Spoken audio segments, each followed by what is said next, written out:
Are your eyes overstimulated?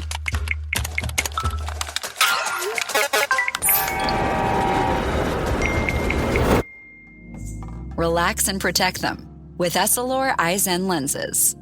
Switch to Essilor Eyezen lenses and find your local Essilor expert at Essilor.com.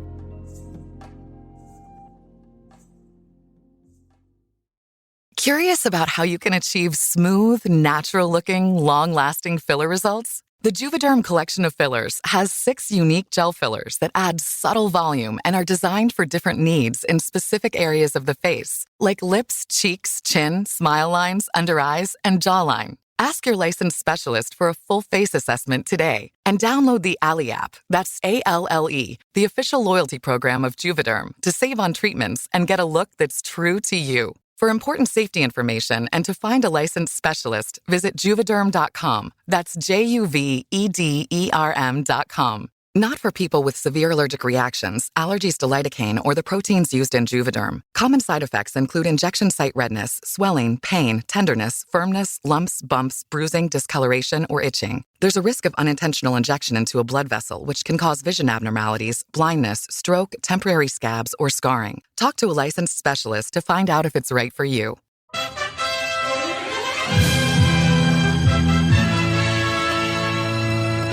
This is a special bonus episode of the 80s Flick Flashback Podcast.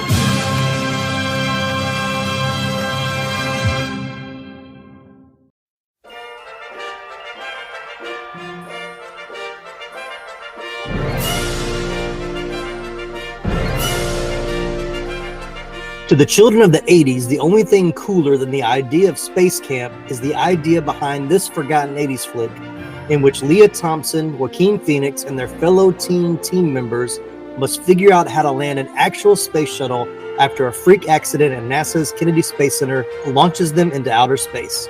It could have been one of the biggest movies of 1986, but then tragedy happened.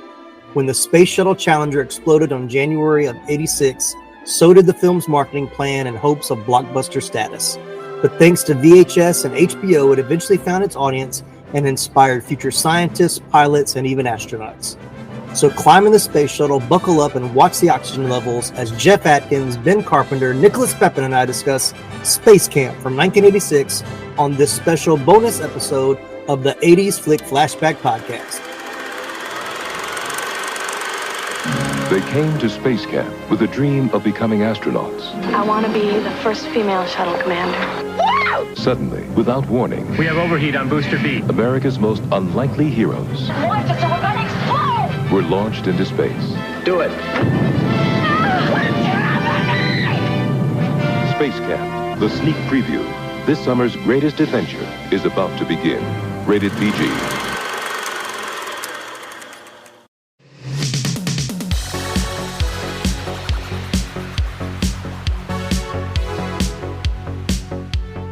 I'm Tim Williams, the mastermind behind the mic at the 80s Flick Flashback Podcast. Joining me on each epic episode is a guest co-host who's as crazy about 80s flicks as they are about wearing parachute pants and solving Rubik's Cubes. We're diving into nostalgic treasures we saw at the local theater, rented on VHS tapes, or discovered on cable TV. From blockbusters that make you say, I feel the need for speed. To hidden gems that'll have you screaming, They're here! It's a blast to relive these old memories and share our thoughts on what made these movies so special. We reminisce about our first time watch experiences, share our favorite scenes, and even discover fascinating behind the scenes tales about the cast and crew along the way. Haven't hit that subscribe button yet? What are you waiting for? Come on, do it! On Apple Podcasts, Spotify, or your favorite podcast platform. And hey, while you're at it, be a pal and drop us a written review along with a 5-star rating to tell us what you think about us. The sportos, motorheads, geeks, sluts, bloods, wastoids, dweebies, they all adore him. They think he's a righteous dude. Take a day off and come hang out with us on social media. Just search 80s Flick Flashback on Facebook, Instagram, and TikTok. And don't forget to bookmark 80sflickflashback.com for more gnarly content. Get out of town. I didn't know you did anything creative. Want to crank it all the way up to 11? Become a supporter on buymeacoffee.com for only $5 a month. Do or do not. There is no try. Click the link in our episode show notes, and while you're there, soak up the extra trivia and fun stuff that didn't make it into today's show. Thanks again for tuning in. Now, let's get right into today's episode. Welcome to the party, pal. All right, welcome in, everybody. So glad to have you on this special bonus episode of the 80s Flick Flashback Podcast. And this is going to be a fun one, a movie that I, have multiple co-hosts that we're excited to be a part of, which, doesn't always happen, but I'm glad to have three distinguished guests with me. One who actually went to SpaceCamp, so I can't wait to talk about that. And that's Jeff Atkins, back with us again on the episode. How you doing, Jeff? I am doing good. Glad to be with you guys. Yes. And then, of course, Ben Carpenter is back again. How you doing, Ben? I'm doing great. Thanks for having me. Yes, sir. Glad to have you back. And, of course, from Pop Culture Roulette, the one and only Nicholas Pepin. What's going on, Nicholas? Not much. Just hanging out. Ready to launch myself into space accidentally. It's always accidentally, right? All right, well, let's jump into this. So, Jeff, you actually went to SpaceCamp, so you want to tell us a little bit about that experience, and were you in a simulator, or did you get to actually get in the space shuttle and accidentally get launched into space? No, I did not get launched into space. This happened, I guess, the summer between 5th and 6th grade, so I was about the age of Joaquin Phoenix in this movie, who actually kind of looks like me at that age, so... But no, I mean, you go, it's like, I was there for a week. I guess there's like different programs with different age groups now, but when I was there, you go for a week, and the dorm, when I was there's probably like 300 or 400 kids there. So it's a big group. And there was a dormitory there, and the dorm was actually full. They had overbooked it when I was there. So they had probably like, I don't know, 50 or 60 of us. There was a Holiday Inn or something right across the parking lot. So they put us over there for the week. But no, it's fun. I mean, you do different activities. You're building rockets, model rockets, and launching them. You're doing different trainings. I think every day of that week you're doing something with regards to that space shuttle simulator that you're referring to. And basically you're on a team. So I was on a team of like probably 10 or 12 kids, and half of us were in the simulator and half of us were in mission control. And I was one of the payload specialists. So I would be like, Rudy in this movie. So, so anyway, it's fun, but yeah, at the end of the week, you do the full space shuttle simulator, and it's pretty similar actually to the movie. So it's pretty cool. Yeah. I was curious, like with this being a team of only like 5, if that's like their actual size of the team. You said it was more like 10 or 12, right? Yeah. Cause you had like half the crew in the space shuttle simulator, and you had the other half on mission control doing stuff. So, there was probably 10 of us or so. I think there's probably 5 or 6 in the shuttle. Gotcha.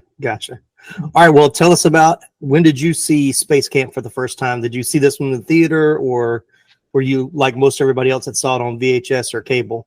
I can't remember seeing this in the movies, so it's probably VHS. This happened, I heard you say 86, so that was probably right about this time.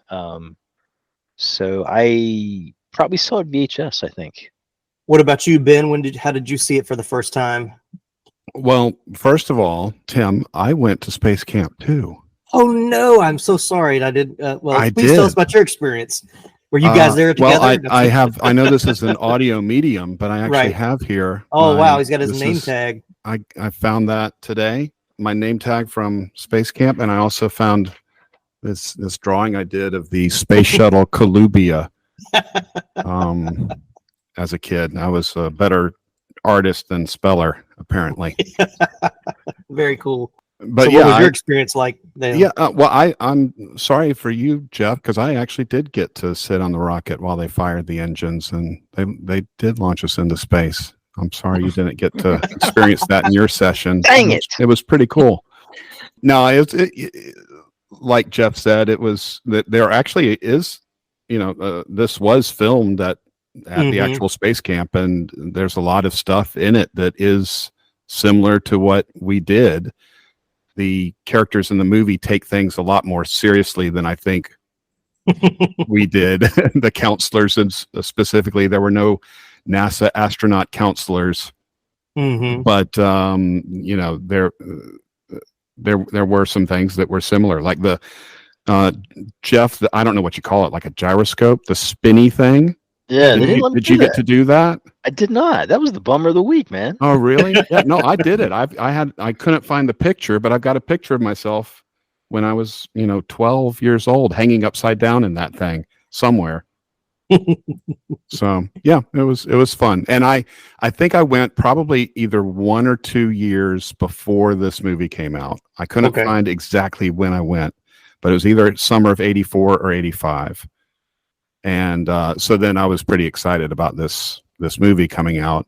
But then, as you already mentioned, the Challenger exploded and kind of dampened, I think, everyone's anticipation for the movie. So right. All right. So Nicholas, what about you? When did you see it for the first time? And did you go to SpaceCamp? And I forgot to mention it. Well, I did not go to space camp like these two guys did, but I did, when I was in the Boy Scouts, we did go for like a little weekend trip to Huntsville. Okay. And so like I had like a mini version of space camp. So like I didn't have the full experience. Like I think we just got to be like, we get to build model rockets and we'll, get tours and eat frozen ice cream or, space ice cream, and we didn't get to, I think they put us in one of those like carnival style like rides where they strap you in the wall and spin you in a circle. Okay, like the Gravitron. Yeah, Graviton. Yeah. And then I think I remember, because growing up in Memphis, it wasn't that far away from Huntsville, so like I remember there was a school trip where they loaded us all on like Greyhound buses and took us to Huntsville for the day to for whatever. So I've been to the space camp area a couple of times. I just didn't spend the whole week there. But for the first time I saw this movie, I definitely rented it. And then, much like everybody else, forgot about it for a very long time. Yeah. You guys are all better than me. I've never been anywhere close to the space camp, didn't attend, but was very intrigued when I saw this. I'm pretty sure, I know I didn't see this in the movie theater, but I know that it was one that I had probably rented. I had to have rented or checked out at the library on base and watched over and over and over again. Of course, who didn't have a crush on Lea Thompson? So that was, always a good reason to watch it. And I remember when the space shuttle exploded. I remember being in school that day when that happened. So I don't really correlate this movie with that as much, because I guess by the time I saw it, by the time it was released and they put it on VHS, it had been probably a good year, maybe year and a half. So it wasn't as fresh on our minds, but it was one that I really enjoyed watching over and over and over again. And so like you guys, I hadn't really thought about it again until it was probably about 6 or 7 years ago, before I started the podcast and just thinking about 80s movies, like movies I'd seen as a kid. And I think that's when I stumbled upon it on YouTube and actually watched it on YouTube for the first time in a long time. And was like, man, like certain parts I totally remembered. And some I was like, some of this seems like it's been forever since I've seen it. So, but for you guys, how long had it been since you rewatched it? Had you seen it in the last 30 years, Jeff? I don't remember if I did. It's probably been 30 years. Yeah. I enjoyed it. I would say I enjoyed it though, before we get into it, but it was like, I enjoyed the nostalgia of it. Oh, of course. Definitely. Big time. Because that was an important movie for me. But like when I watch it back now, it's like, oh man, it's like their reactions don't like match. It's like a big gap in realism for me. Oh yeah. It's a harder watch as an adult than I think as kids, for sure. What about you, Ben? Had you seen it in the last 30 plus years? No. In fact, I saw it in the movie theater, but then I don't remember watching it much on VHS. I don't think I don't think it was really one of my favorites. So I don't think I had seen it, in coming up on 40 years, but watched it this afternoon and likewise did enjoy sort of the nostalgia of it. All right, Nicholas, what about you? No, there's no chance I've watched this movie since I rented it back in 1986, 1987. Before we pick it apart, I will say I did enjoy it. entirely giant leaps of logic that happen in this movie, but it's fun. It's definitely nostalgic. I mean, it's worth watching. And we had kind of talked before we started recording. So I actually found a Blu-ray copy of this at a DVD Blu-ray resale store for like $6 or $7. I was very happy to get it like last year. I hadn't watched it yet. I was waiting for the podcast to rewatch it, but everybody else had to watch it on YouTube because you can't really find it streaming anywhere. And I even think the Blu-ray that I have is actually pretty rare copy because I don't remember. I think Nicholas, you said you were trying to find it on. Online, and it was pretty expensive. Amazon had them pretty expensive for like DVD copies or I didn't even see a Blu-ray, but it wasn't worth buying for the amount that they were charging.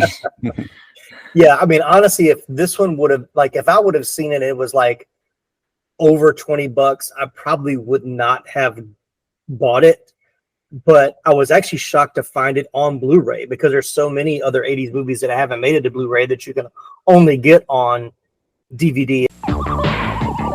And now these messages. Curious about how you can achieve smooth, natural-looking, long-lasting filler results? The Juvederm collection of fillers has 6 unique gel fillers that add subtle volume and are designed for different needs in specific areas of the face, like lips, cheeks, chin, smile lines, under eyes, and jawline. Ask your licensed specialist for a full face assessment today and download the ALLE app, that's ALLE, the official loyalty program of Juvederm, to save on treatments and get a look that's true to you. For important safety information and to find a licensed specialist, visit Juvederm.com. That's JUVEDERM.com. Not for people with severe allergic reactions, allergies to lidocaine, or the proteins used in Juvederm. Common side effects include injection site redness, swelling, pain, tenderness, firmness, lumps, bumps, bruising, discoloration, or itching. There's a risk of unintentional injection into a blood vessel, which can cause vision abnormalities, blindness, stroke, temporary scabs, or scarring. Talk to a licensed specialist to find out if it's right for you. Your teen requested a ride, but this time not from you. It's through their Uber teen account. You drive your teenager around, a lot, to their friend Jacob's house, their other friend Jake's house, to James's, to Jaden's, to Jalen's, to... Mom? This is Jake's house, not Jacob's. Now with an Uber teen account, your teen can request a ride under your supervision. They'll ride with a highly rated driver, and with live trip tracking, you'll follow along the whole ride to their friends' houses that all sound the same. Add your teen to your Uber account today. See app for details. Bye, Mom.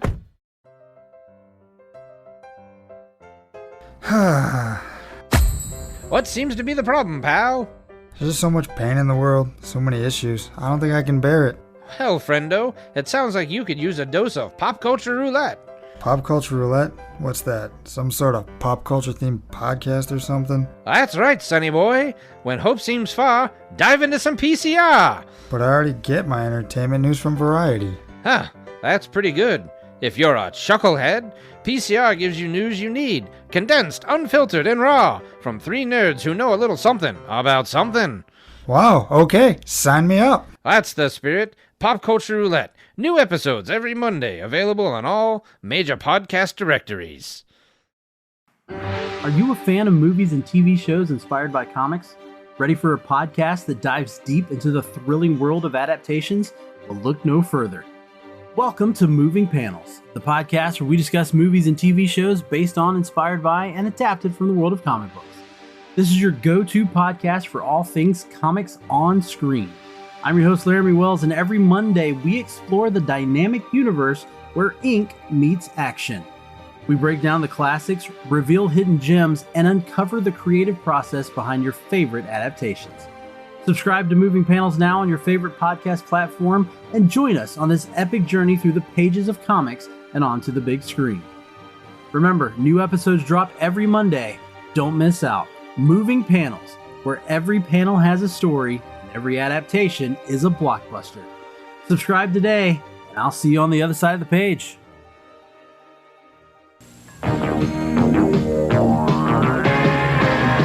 All right, well, let's jump into story, origin, and pre-production. And like most Forgotten 80s flicks, there's not a whole lot of information about how the movie was made, but I did find a few things that I thought were interesting, mainly from an interview with the director. So a lot of this is going to be kind of his firsthand information. So I will say this about the real space camp, because it is, like we talked about, it's based on a real place and a real camp that happened with kids.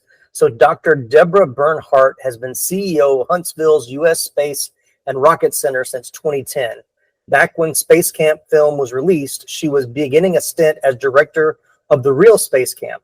She said prior to the film, which opened in prior to the film, Space Camp, which opened in 1982, was a small regional program attracting around 10,000 students per year. After the film's release, the camp's attendance doubled.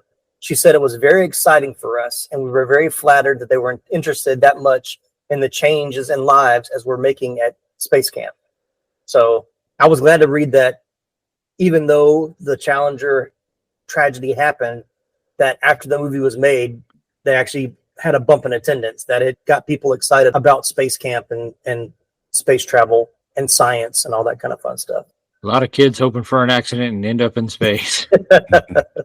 Maybe they were just trying to find Jinx, the robot. I'm gonna bring up the robot a bunch of times in this, but that we'll get there.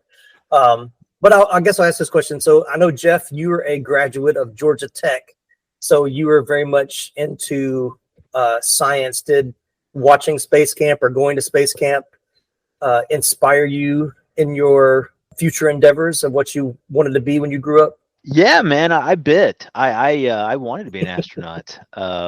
But I'll tell you, my experience at Space Camp, though, it's kind of it may give you a clue on how I get motivated, maybe. But when we launched the rocket, so you build a model rocket, and then everybody goes down and launches them. And when I built mine, you have to launch them one at a time. And when I launched mine, it blew up on the launch pad, and it was like epic. And it was like my first scientific shaming in public. But oh gosh! So I was like, no, that's not going to be the end of this. So that's how I ended up at Georgia Tech. I studied aerospace engineering for 1 year, and I was like, I don't think they're going to let me be an astronaut. So I don't want to work for Lockheed. So I did something else. Yeah. So what about you, Ben? Did it inspire you, or did you stay in that track as you were? I definitely didn't stay in that track, but man, I was in it. I was when I was that age, especially. I think I still have sort of a scrapbook of all the newspaper articles that I saved about the Challenger. Yeah. I was sort of obsessed with that and the space program in general. Yeah, I never really.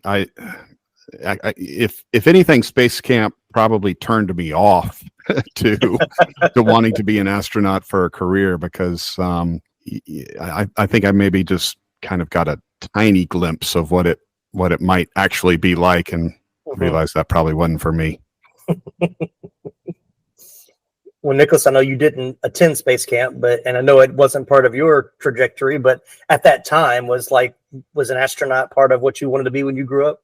No, I just wanted to play with the model rockets. I played with model rockets for a very long time after that. I mean, I built them. I probably was still even building them and launching them when I was in college, but yeah. I have a couple boxes of that stuff over in the corner somewhere. I mean, who knows if any of it works? It's probably all highly expired and probably dangerous to use now, but it's over there. Right. I don't think I was obsessed with the space program, but I was intrigued by it. Like, I loved watching the launches and things of that nature. I will say, for the 4 years that we lived in Maryland, when my dad was stationed at Fort Meade, of course, we go to DC all the time. And, back when my whole family would go to DC, I would go off by myself as a, 14, 15-year-old kid, totally by myself in downtown DC. And I would go spend like 3 or 4 hours at the Air and Space Museum of the Smithsonian. Like, that was my favorite one to go. And I'd seen it, 6 or 7 times, and I always go back there and walk through it and watch the videos and stuff. So, I think this was definitely for kids of the 80s, or, that era, 80s and 90s. Well, especially the 80s, because it was such a big part of culture, of pop culture at that time. So, like I said, if the Challenger, tragedy had not happened, I mean, this movie would have been like super huge, and probably would have been, inspired even more people, I think. But anyway, side note, we'll get back to the pre-production, but I wanted to had that question when it throw it up there. So director Harry Weiner grew up in Detroit in an era when that city's Motown Records was releasing timeless hits by R&B groups like the Supremes. As a teen, he became fascinated with America's space program. He even fantasized about becoming an astronaut. He'd go on to study film at University of Southern California. He got his big break in showbiz when he directed a 1981 episode of the ABC TV mystery drama Heart to Heart, starring Robert Wagner and Stephanie Powers. Aaron Spelling and Leonard Goldberg, the golden duo who also did Charlie's Angels, Starsky and Hutch, and Fantasy Island, were the show's executive producers. Weiner would direct 8 more Heart to Heart episodes through 1983. A little later, he got word that Goldberg was producing a movie called SpaceCamp. So he wrote the producer a letter reminding him of their conversation about making a movie together someday and suggested maybe that SpaceCamp project would be that movie. And sure enough, they gave him a shot, and it was actually his first feature film. Weiner said that Leonard Goldberg had already purchased the script and sold it to ABC Films. There were some modifications, some polishes that were done on the script once we had gotten into production, but there was already a script in place, which I had read, that was handed to me and got me involved in the project. So in the interview with him, they were asking about Jinx the robot, which I, want to talk about a lot. So, and they said, was that already part of the story? Because they wondered how integral that was. And he said, it's interesting how all these little details of a movie come together. Actually, there was some controversy over the robot because the image of R2-D2 was so vividly in place at the time. It was hard to overcome that. Also, this was a time of Short Circuit that came out around the same time. We were trying to steer clear of those interpretations. The robotic character was so integrated into the narrative, we couldn't leave it out. I still question whether or not the story could have been more or less effective with the robot, but at the time, I know for young audiences, the robot proved to be an effective character. So I guess that brings me to the next question. Who liked the robot as a kid when you first saw it? I mean, I barely remember watching it when I was a kid, so I don't remember the robot at all. The robot was just like a plot device. I mean, it was just as soon as it showed up, you're like, foreshadow. This is just it takes everything literal. Okay, I wonder how the accident's gonna happen now. Mm-hmm. Yeah. Yeah, I'm not sure that it was a great idea for NASA to program the robot with such a needy personality. Right. He needed Max to be his friend. Right. And but yeah, I had totally forgotten about the robot too. You watched it again? Yeah, I knew that they were accidentally launched into space, but I forgot the whole robot angle. Yeah. Yeah, I remember the robot was in it, but I didn't have any big attachment to the robot. Yeah, I'll say when I rewatched it a couple of years ago, I totally forgot about the robot until he showed up, and I was like, oh yeah, I remember. But come on, people, the robot's name is Jinx. Do we want to trust this robot? I mean, that was the first thing that I thought of today when I was watching it. They named the robot Jinx. We should have known what was going to happen. That it was going to be the reason why everything happens the way it happens. All right, so a few more little tidbits here about pre-production. Filming at Huntsville Space Camp took place over a few days in the summer of 1985. Most scenes were shot during normal daylight hours, although at least one was at night. In Huntsville, scene locations including Space Camp dorms, Weiner says. Life-size replicas of a space shuttle flight deck and mid-deck were made for the movie. These were later turned into a simulator for the real Space Camp and used in Huntsville from 86 to 2012 or so. So that might have been then you were there after, right? You said? No, I think I was there before. Right. Oh yeah. Jeff might have been there same time. Yeah, about 87-ish. Okay, so you might have been on one of the things that were built for the movie. Once things moved to the Fox soundstage, the production dragged due to a certain set design complication. Weiner says we ended up filming 1 shot a day instead of what would normally be 20 shots or more a day. Since the cast was spending most of their time there waiting around, Kate Capshaw came up with the idea of having T-shirts emblazoned with the phrase "Space Cramp." Weiner still has his Space Cramp T-shirt. He said he thought it was very funny. As the Space Camp cast and crew filmed inside the 20th Century Fox soundstage in Los Angeles, Michael Jackson occupied the next soundstage over. The King of Pop was working with director Francis Ford Coppola on the George Lucas written science fiction short film Captain EO. that you could only see at Disneyland. As much stuff as Michael Jackson has done over the years, I know he's passed on now, but I'm surprised they haven't released that somewhere. Like there's not a copy of that somewhere you can watch it now. it's probably been buried somewhere. Yeah. We'll find it in George Lucas's basement with the Star Wars Christmas special from 78. George Lucas knows how to bury something. Usually for good reason. Yeah. I think I remember by the time I saw it, I was not that impressed with it. Like it was just an extra long music video with like some special effects. So, but I can say I saw it. All right, well, let's jump into casting. So SpaceCamp featured a talented core of mostly young and mostly unknown actors, including Joaquin Phoenix, Lea Thompson, Kelly Preston, and Tate Donovan. Kate Capshaw had been the female lead in 1984's Indiana Jones and the Temple of Doom, but she was not considered a movie star at that point. Lea Thompson had just finished shooting Back to the Future, but that summer of 1985 smash hit hadn't been released yet when SpaceCamp was being filmed. He said because nobody had become famous and there wasn't a haughty movie star there, it was a great sense of camaraderie.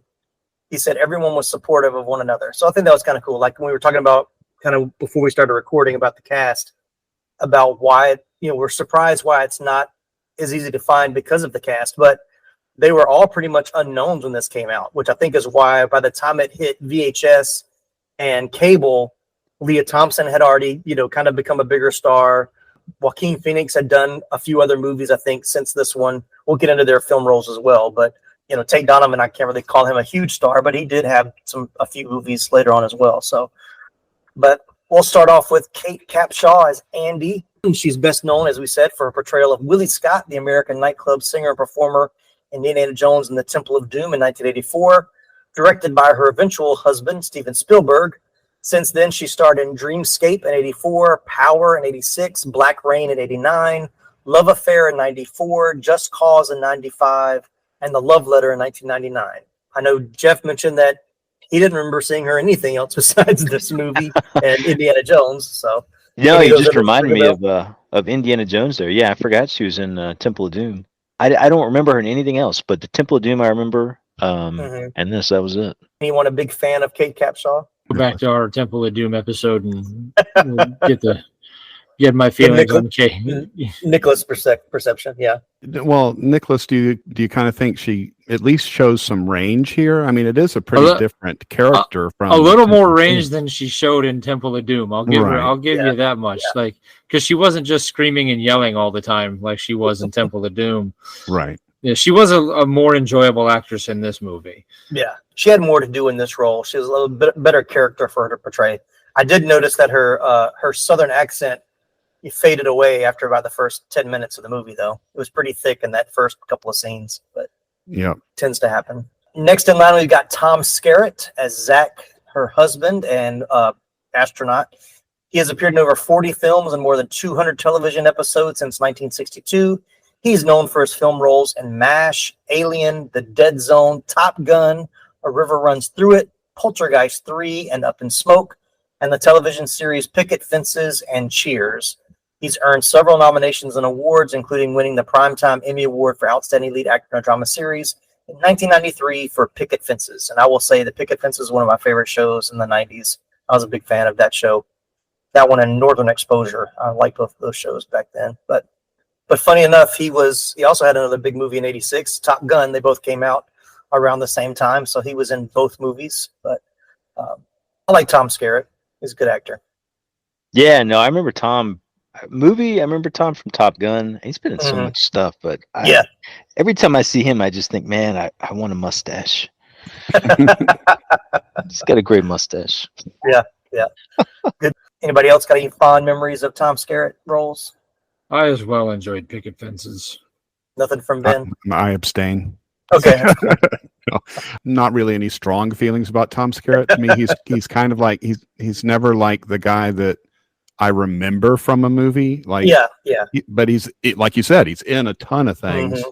But he's usually not the main. He's never the main character or he's always going to be a supporting. He's probably a decent supporting character. Right. All right, and then we got Lea Thompson as Catherine Fairley. She's best known for her role as Lorraine Baines McFly in Back to the Future trilogy from 85 to 1990, as well as Beverly and Howard the Duck, which also came out in 1986. Amanda Jones in Some Kind of Wonderful in 87. Other films she's known for include All the Right Moves in 83, Red Dawn in 84, Dennis the Menace in 93, The Beverly Hillbillies in 93. In the 90s, she also played the title character in the sitcom Caroline in the City. From 2011 to 2017, she co-starred as Karen Kinnish in the ABC family-turned freeform series Switched at Birth. So, of course, we talked about Lea Thompson. I've already done episodes on Back to the Future and Howard the Duck, and All the Right Moves. So we've talked about her extensively on the show before. I thought this was interesting, though. Mia Sara, best known for portraying Sloane Peterson in Ferris Bueller's Day Off, was also considered for the role. Who would have been better? Would she have think Lea Thompson was better, or would Mia Sara have been a better Catherine Fairley? That's tough. I couldn't see Sloane doing this. That's just me. Yeah, she's Lea Thompson was one of the strong points of this movie, I think. I kind of remember, like you said, wanting to see it. She was a part of why I wanted to see it. Remembering her from Back to the Future by that point, especially. I guess if this was her first movie after that, I think everybody sort of got a Back to the Future bump, with Michael J. Fox and Teen Wolf coming out after. Oh yeah. Even some movies that weren't so great, people kind of still wanted to get see Michael J. Fox or Lea Thompson. Or, I remember even like the next movie Crispin Glover made was something about a river. It was like a really dark teen murder mystery or something, and I can't remember. I think it had river in the title, but even that, like I feel like there were people who wanted to see that just because he was in Back to the Future. Yeah. Any thoughts, Nicholas? Howard the Duck. Which came out after this one, but she'd also filmed after this one too. But yeah, Howard the Duck. We've talked about that one. Moving on. So I loved in the credits is introducing Tate Donovan as Kevin Donaldson. After graduating from college, Donovan gained prominent notice for his portrayal of the charismatic yet self-centered co-pilot in the ensemble period drama Memphis Belle, which came out in 1990. Prior to that, he had appeared as a recovering drug addict in Clean and Sober in 1988. His first leading role was the charming but minor rom-com Love Potion No. 9 in 1992, co-starring Sandra Bullock before she made Speed and became a household name. He also became engaged to her during the time, and their relationship ended in 1994. He then appeared in several independent feature films, but he returned to Disney after being in a Disney movie in 1994 for perhaps his highest profile ever to date, the animated Hercules in 1997, for which he provided the voice for the adult version of the title character, which that's not what I know him from, but I have seen Love Potion number 9. It was a pretty funny comedy back in the early 90s before Sandra Bullock was a big star. That was one I found on video and watched a couple of times. But yeah, he's kind of one of those actors that I recognize his face, but I know I've seen him in things, but he's not like one of those recognizable stars for me. I was a little taken aback when it said introducing Tate Donovan. I had to look it up because I was like, introducing? Like, hasn't he always just... But yeah, I guess it was one of his first things. But yeah, I've just always been like, oh, hey, that's that guy. Yeah.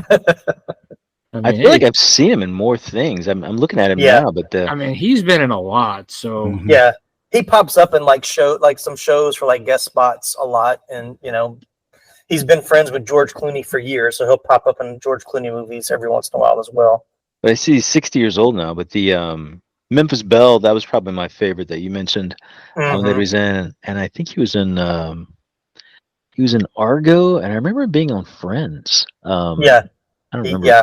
He was on a couple episodes of Friends, Tyra and I are rewatching. Tyra had never seen Friends before, never watched the show. Ooh. And so we started watching, they were showing the Thanksgiving episodes over Thanksgiving last year, and I had it on, and she was like, this show is really funny. I haven't ever seen it. I was like, you've never watched Friends? She's like, I've never seen it. So we started watching it from the beginning, and that's been kind of like our little catch-up show that we're watching. So yeah, he was Jennifer Aniston's love interest for a couple episodes in like season 4 or 5, I think.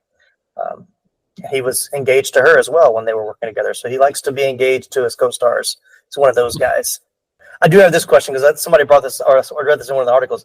How old do you think his character is supposed to be in this movie?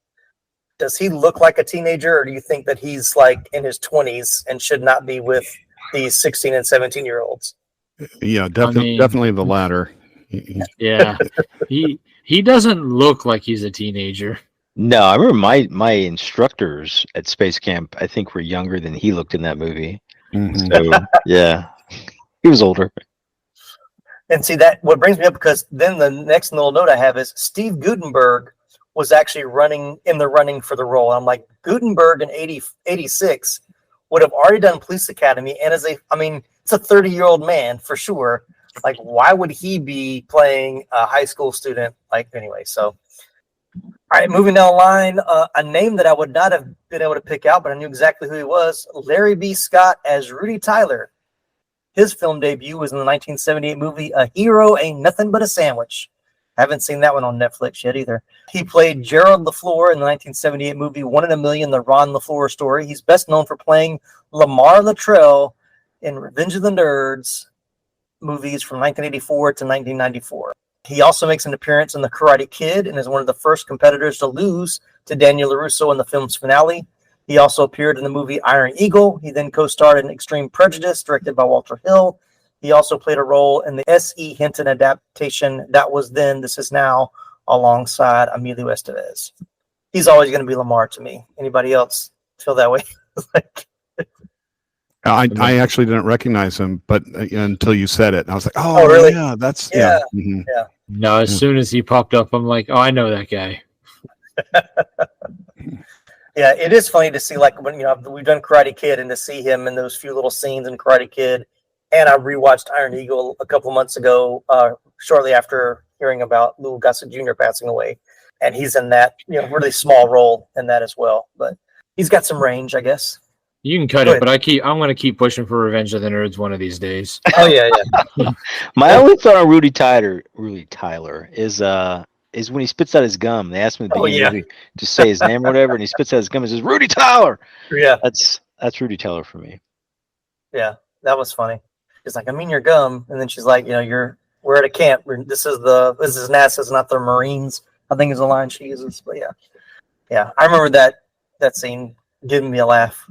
And then we've got Kelly Preston as Tish. She appeared in more than 60 television and film productions, including Mischief in 85, Twins in 88, Jerry Maguire in 1996, For the Love of the Game in 99.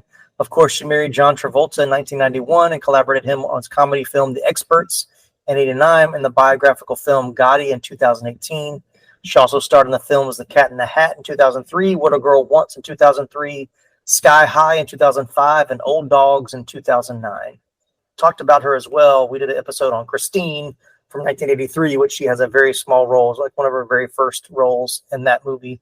But yeah, she's almost unrecognizable in this. Like, I know her the most from like Jerry Maguire, like the movie she did in the 90s in Twins. So seeing her as a teenager, like, I forget that's her unless her name popped up at the beginning. How old was she in this? She looked more like a teenager in this one. Yeah, she was probably closer to being a teenager. I didn't look up their ages for this one. Yeah, but she, when I think of her as an adult. So some of the movies you mentioned, and For Love of the Game is probably one of my favorites. Oh yeah, but she's good in that one. See her in this. When I went back and saw it again today, it was like she looks like somebody from Saved by the Bell or something. So it's like, yeah, she looks like a high school kid. Yeah, the crimped hair and all the makeup and stuff. Yeah. Yeah, she was in Mischief in 85 playing a teenager, so she was still kind of in those teenager roles. I think she was more of like a woman in Twins a few years later, so which is kind of like Lea Thompson was still playing a teenager until she did Howard the Duck, where she was not a teenager, but I'm not sure how old she was. But she definitely she passed more for a teenager. Her and Lea Thompson definitely passed more for teenagers than Tate Donovan did. Yeah, that's true. All right, and then we have Leaf Phoenix, who now goes by Joaquin Phoenix as Max. He began his career by appearing in television series in the early 80s with his brother River Phoenix. His first major film roles were this SpaceCamp in 86, as well as Parenthood in 89. During this period, he was credited as Leaf Phoenix, a name he gave himself. He took back his birth name in the early 90s and received critical acclaim for supporting roles in the comedy drama To Die For in 1995 and the period film Quills in 2000. He received further critical acclaim and a nomination for the Academy Award for Best Supporting Actor for Gladiator in 2000, probably my favorite role of his. He had success with the horror film Signs in 2002 and The Village in 2004. It's funny to see him as a little kid. Yeah, it was weird. I mean, I saw Lee Phoenix and I'm like, wait, isn't that Joaquin? Mm-hmm. And then I saw him. I'm like, even if I hadn't seen the cast list, I would have known who that was. Yeah. Mm-hmm. Yeah, it's very weird to see him at that age and like, nobody, that like you said, the body of work he's done over the years. Like we've watched him grow up, as they say. Yeah, he's definitely gotten better as he's gotten older because his acting in this is not the best.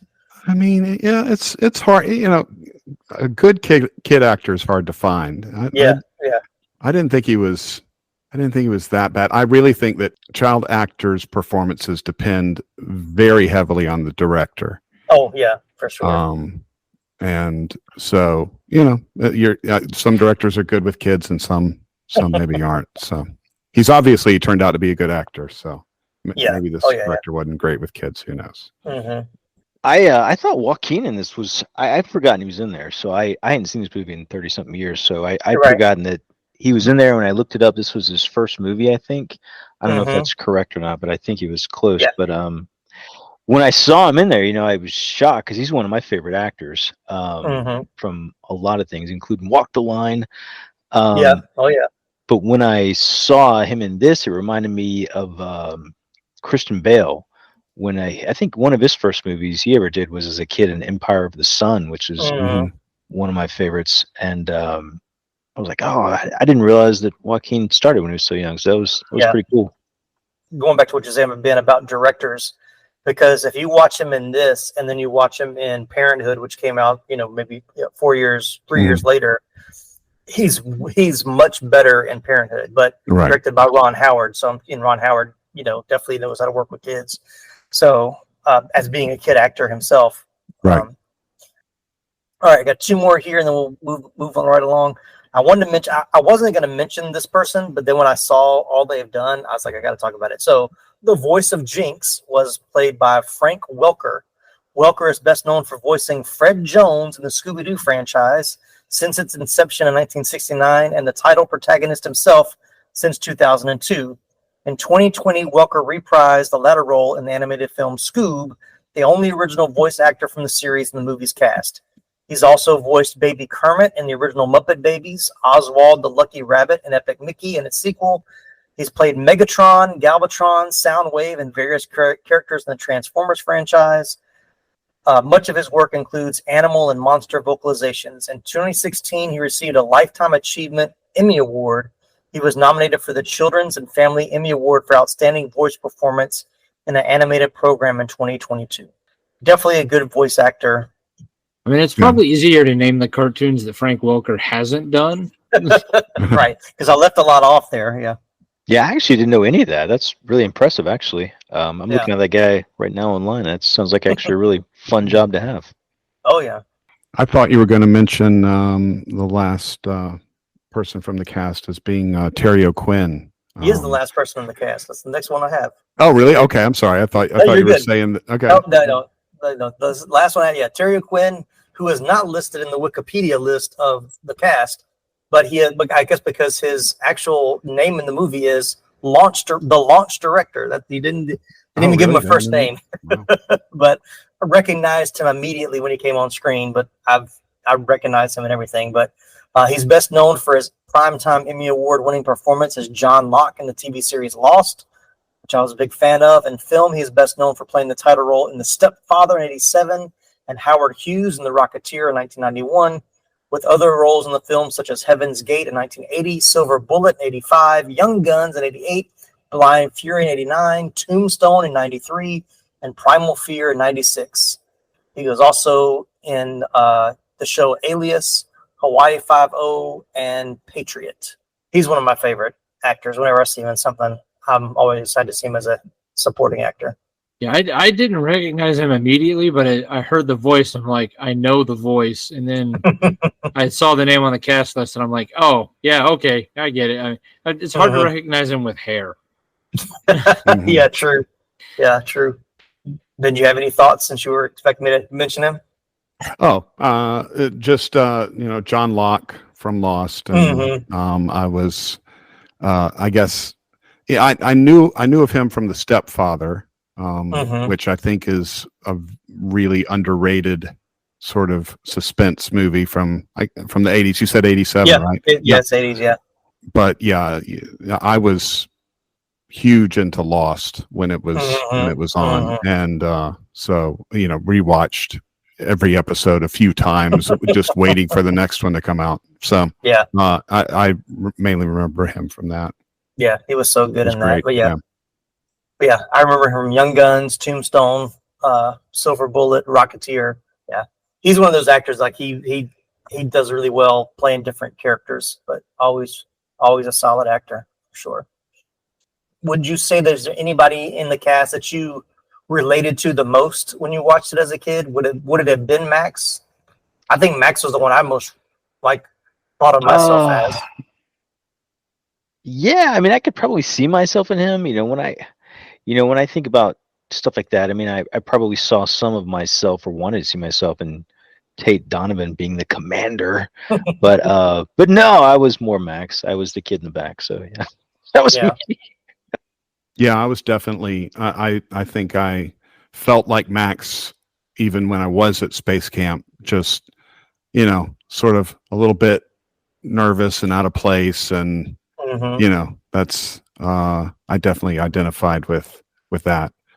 I mean, I guess I don't know how old he was supposed to be in the movie, but I didn't see 86. I would have been 8, 9 when the movie came out. So yeah. Because he was supposed to be at junior camp. He wasn't supposed to be with the high, the teenagers. So I'm assuming he was probably 11 or 12. We're supposed to be. Yeah, so I would have been in that. I would have been pretty close to that age. I don't know if I ever identify with people in movies anyway. But I mean, I probably would have gravitated towards his character as a kid, just because he was a kid and the rest of them were 30.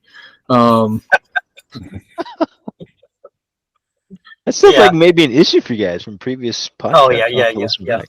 We've got lots of thoughts. So go back to our Fast Times at Ridgemont High episode, or The Natural with almost 50-year-old Robert Redford playing 18. Yes. yeah. So and I think for me, because he was obsessed with Star Wars, and I was definitely obsessed with Star Wars as a kid.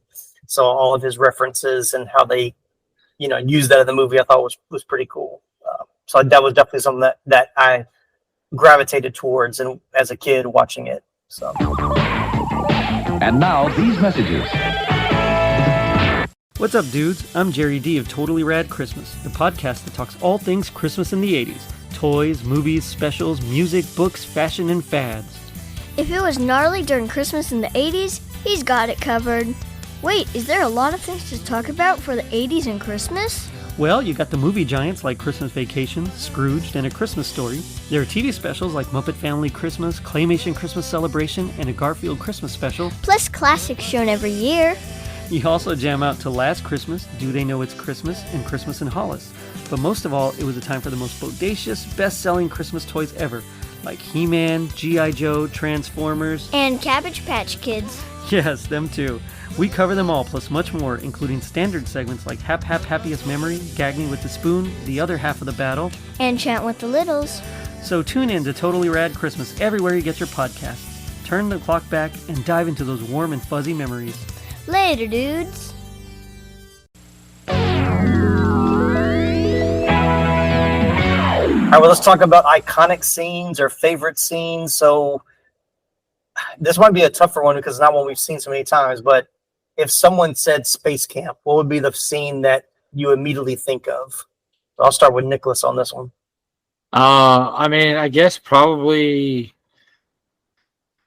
the launching of the space shuttle, but I mean, I don't know if that's so much because I've seen space shuttles launch before, so like, you know, I don't necessarily know if I had associated with this movie. I mean, when he already brought up my favorite scene, which was the, you know, spit it out, and instead of spitting the gum out, he screams his name like he's at boot camp. But right. No, I don't. I mean, because it is such a forgotten movie, like I don't know if there is any one scene. Yeah. Like for me anyway. You know, I think for me it's not the actual launch, but when they are up in space and they first are looking out the windows and they're there, and it's one of those moments that we alluded to earlier where their reaction is not really what it would probably be in real life. You know, they would be screaming, "Oh my God, how do I?" You know, but they're like, "Oh, look at the stars," you know. Yeah. But that's the scene that kind of if somebody had asked me before I rewatched it today, that's probably the only thing I would sort of vividly remember from it.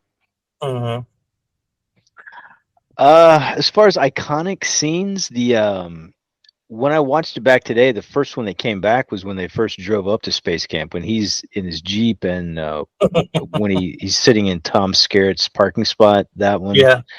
And then kind of an iconic shot, I guess, is when they're in space and they're on a spacewalk and Max is floating away and the other astronaut goes off to get him. When she finally catches up to him, there's a shot where she catches him and then like the moon's in the background. It looks really cheesy now, 40 years later, but like then it's like, oh, that's their shot. So yeah. I think I remember the poster or like the VHS cover, which is kind of all them in the shuttle, similar to the scene that Ben's talking about where they're looking out in space. But I do remember but watching it today, like the scene that I remember like kind of not getting excited about, but like the scene that always impacted me was because I knew it was coming when she was getting the second oxygen tank and she's about to hook it up, and then it launches her back and kind of knocks her out. Like I remember that being like, for a kid, like that was high drama. Like, oh my gosh, they knocked her out. What's going to happen? So that scene, I think I would probably remember as well. But are any favorite scenes? And Nicholas mentioned his already. If you got some others you can share.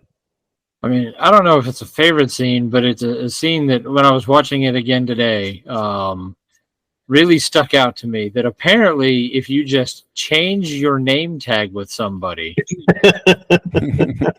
they just roll with it. They don't just go, no, you go back over where you belong and send the guy that's supposed to be here over here. Yeah. And did that guy ever find his name tag? Like he just, he looks at the table like, hey, where'd my name tag go? Hideo something? Yeah, that was gonna be SpaceCamp 2. If this had been a hit, it would have spun off Hideo with Nakamura. what happened to Hideo? Right. Yeah. He should have been in the control room, like helping him get back. That would have been a nice little, comeback moment for him. So I guess when they're running out of oxygen, that was a good scene. Not a good scene, but that was an exciting scene. And then, when they first meet the kids, when they first meet Jinx and all the kids are standing around him and messing with him. I guess that was one of the first scenes I remember.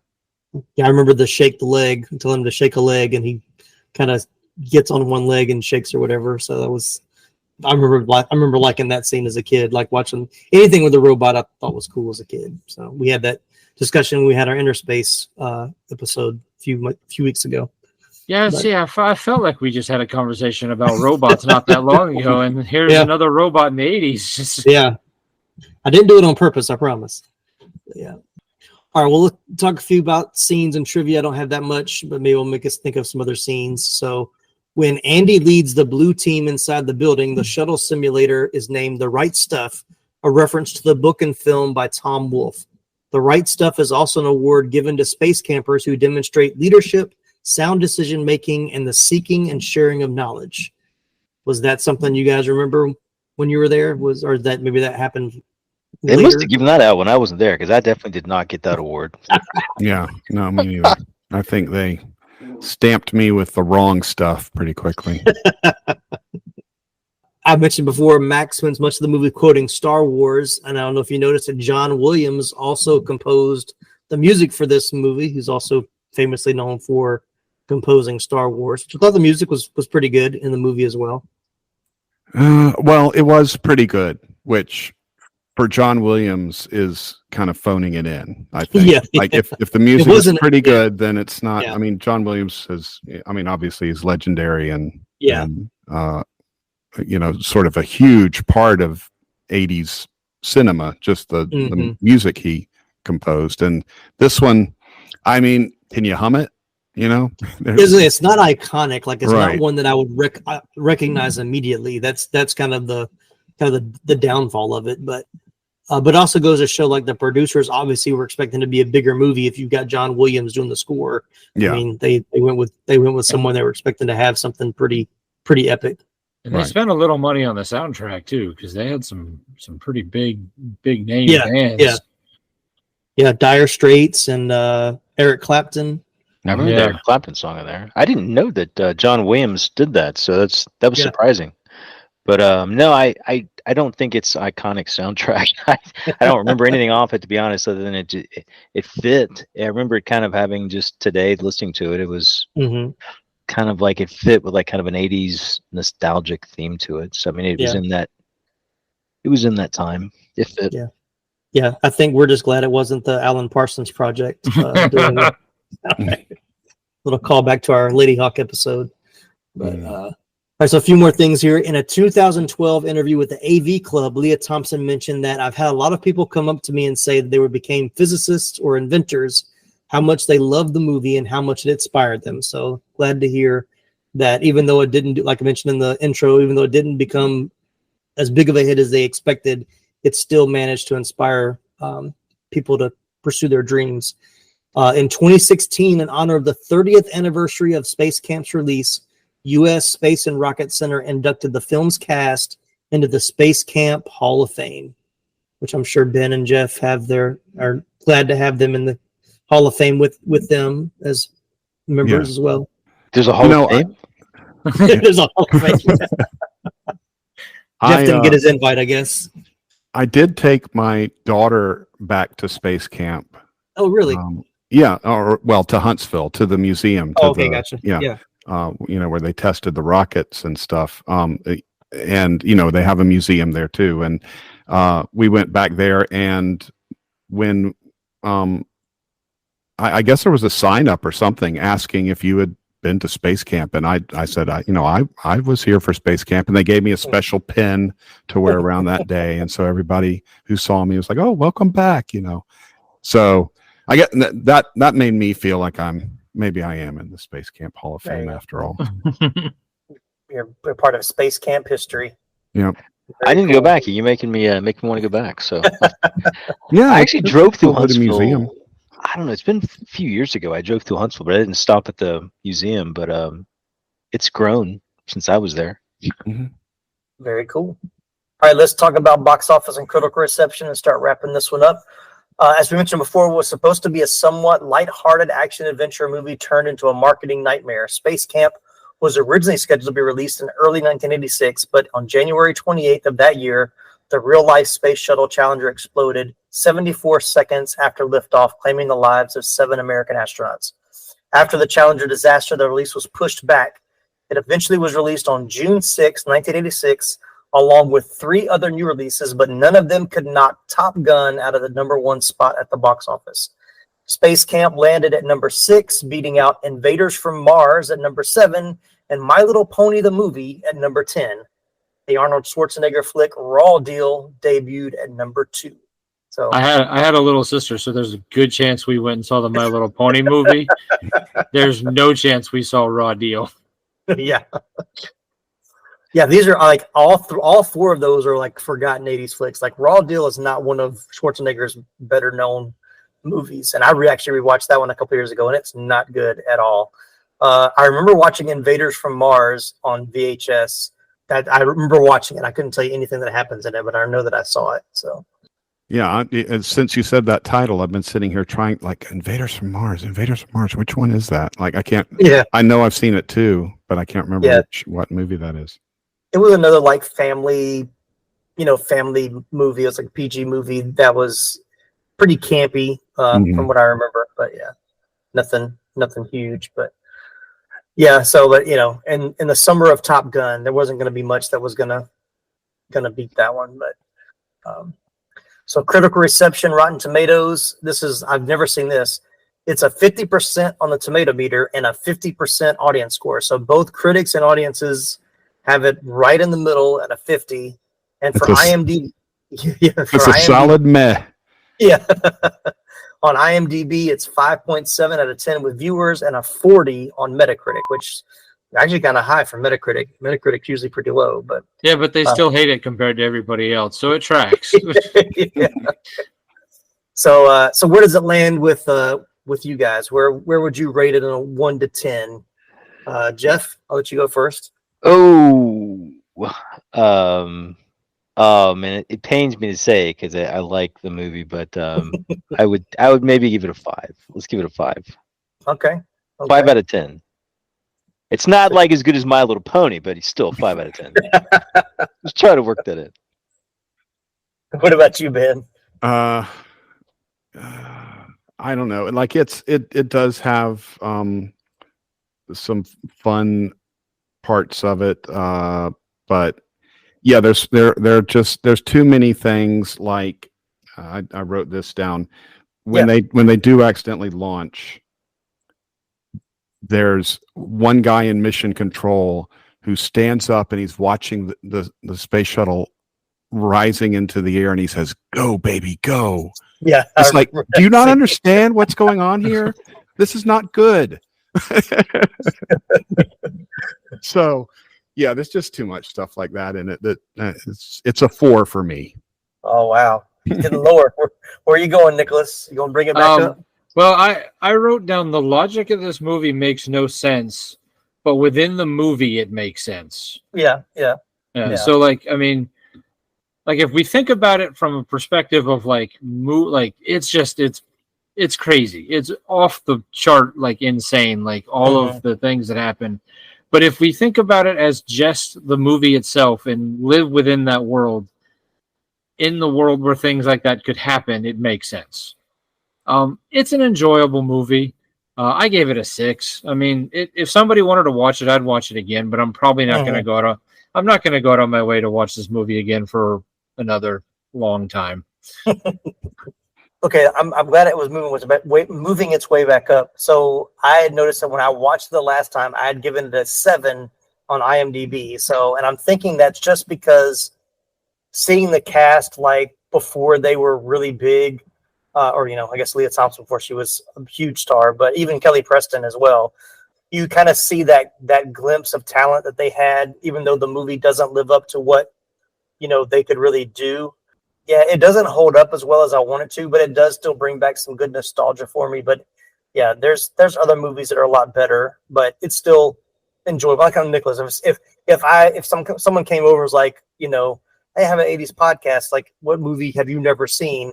And they said, I've never seen SpaceCamp. Oh, well, let's sit down and watch it. You might kind of like it. So I think that kind of where it lands for me. So thank you guys so much for being a part. Glad to have Jeff back on the episode, Ben as well, and Nicholas, of course. You guys have any last thoughts to bring to this episode? That's all I got, man. Thanks for having me. I enjoyed it. I'm trying to think of some reference to the movie to put in here, and no, I'm coming up empty. That's all right. Rudy Tyler! Jinx want to go to space. Max wants to go to space. Oh, that was one thing. Like, the Jinx heard Max say he wanted to go to space. Yeah. Jinx launched Max into space. I think Max's first line once they're in space is, "I want to go home." Yeah, exactly. Yes. Yeah. Like, this is cool. Yeah. Can we go home now? Yeah. Yeah. And then I think I remember seeing when Jinx goes into like the computer room of NASA, I'm like, are we seeing internet for the first time where like everything automatically notices that like he's entered the room and we all connected and we talk to each other. Jinx invented Wi-Fi. There you go. Yeah, there you go. So, and then, logic. Why would when she makes a comment about like it's the first $1 million handyman, they've put all this money into this robot that just, hands a guy a wrench. So why is he not, and why isn't he locked up at night? Why does Max have him in a locker and nobody's looking for Jinx? And are there other Jinxes that are named something else? Because like there's only one. Anyway, yeah. Questions. We need the Jinx spinoff series. There you go. The questions I never got answered. Yeah, if this would have been a hit, I guarantee you there would have been a cartoon series about Jinx on Saturday morning. For sure. All right, folks, that's a wrap on today's episode of the 80s Flick Flashback Podcast. If you had as much fun as we did, please show us some love with an awesome review and a shiny 5-star rating on Apple Podcasts. Don't forget to hit that follow or subscribe button and spread the word to all your 80s flick loving pals. Got questions or just want to chat about your favorite flicks? You can reach out to us on Facebook, Instagram, and TikTok. And if you're ever feeling super cool, why not support the show over at buymeacoffee.com? Even a little as $5 a month makes a big difference. Plus, you can totally rock some of our killer 80s Flick Flashback gear and original designs by checking out our online store at 80sflickflashback.com and tpublic.com for all your nostalgic swag you could ever want. Thanks again for tuning in, everybody. I'm Tim Williams for the 80s Flick Flashback Podcast. Max and Jinx, friends forever.